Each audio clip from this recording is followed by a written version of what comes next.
ជំរាបសួរក៏ដូចជាសួស្តីពុកម៉ែបងប្អូនទាំងអស់គ្នាបាទអញ្ចឹងសម្រាប់វីដេអូនេះសូមបង្ហាញពុកម៉ែបងប្អូនទៀតហើយនៅសកម្មភាពគោដើរស៊ីស្មៅនៅតាមវាលហើយអញ្ចឹងថ្ងៃនេះវិញគឺឃើញគោនេះគឺវាកំពុងតែស៊ីស្មៅនៅមាត់ទឹកនេះបាទហើយសម្រាប់គោនេះឃើញច្រើនមែនតែនបាទហើយម្ចាស់ដូចជាគាត់នៅជ្រកនៅខាងម្លប់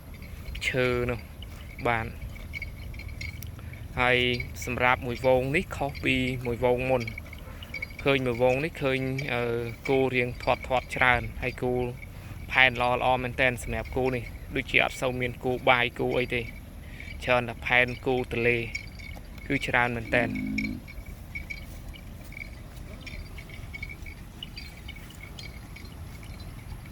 បាទអូនោះម្ចាស់គាត់ដើរមកនោះខាងនោះបាទគាត់ដេញមកពីខាងនោះឃើញវាកំពុងតែស៊ីហើយខាងនេះក៏ចុះមកស៊ីក្បែរមាត់ទឹកនេះដែរនេះពុកម៉ែបងប្អូននេះ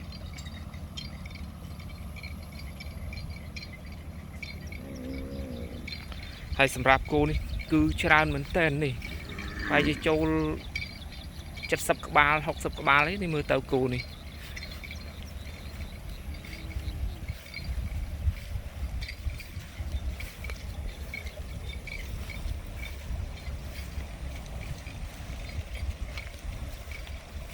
ហើយកន្លែងនេះវិញគឺទឹកហូរមកពីលើនោះ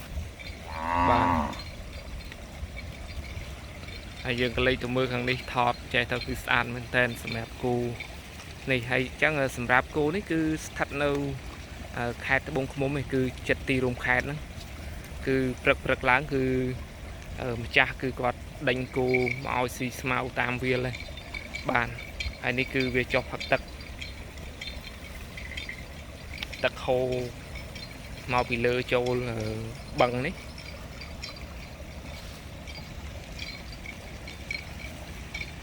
អញ្ចឹងសម្រាប់អ្នកខេត្តត្បូងឃ្មុំគឺគាត់នឹងចិញ្ចឹមគោច្រើនណាស់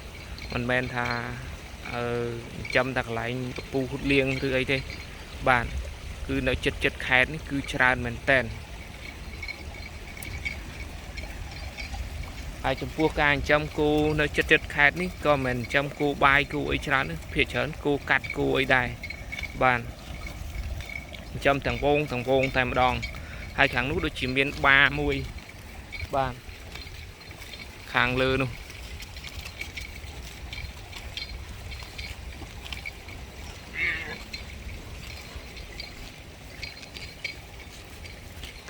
អញ្ចឹងគាត់មានបាមានអីរបស់គាត់សម្រាប់ជន់មេដែរបាទ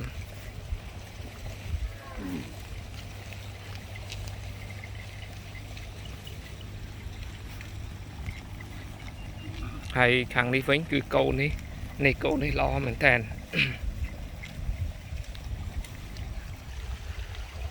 បាទហើយនេះគឺម្ចាស់របស់គាត់មុនហ្នឹងខ្ញុំសួរគាត់ថាគោគាត់មានតែ10ក្បាលទេប៉ុន្តែមានម្ចាស់ផ្សេងទៀតហើយអញ្ចឹងគឺគាត់ខ្វៀលរួមគ្នាបាទ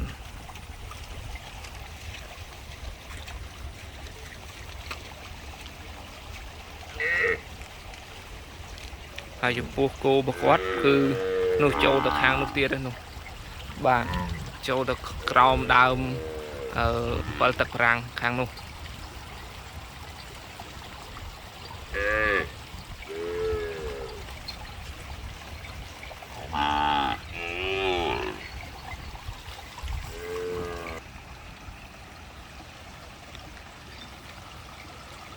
នេះកូនគោវាកំពុងតែស៊ីស្មៅនេះកូនគោហើយមេគោដូចជាវាដើរទៅមុនអស់នេះសល់តែកូនគោតូច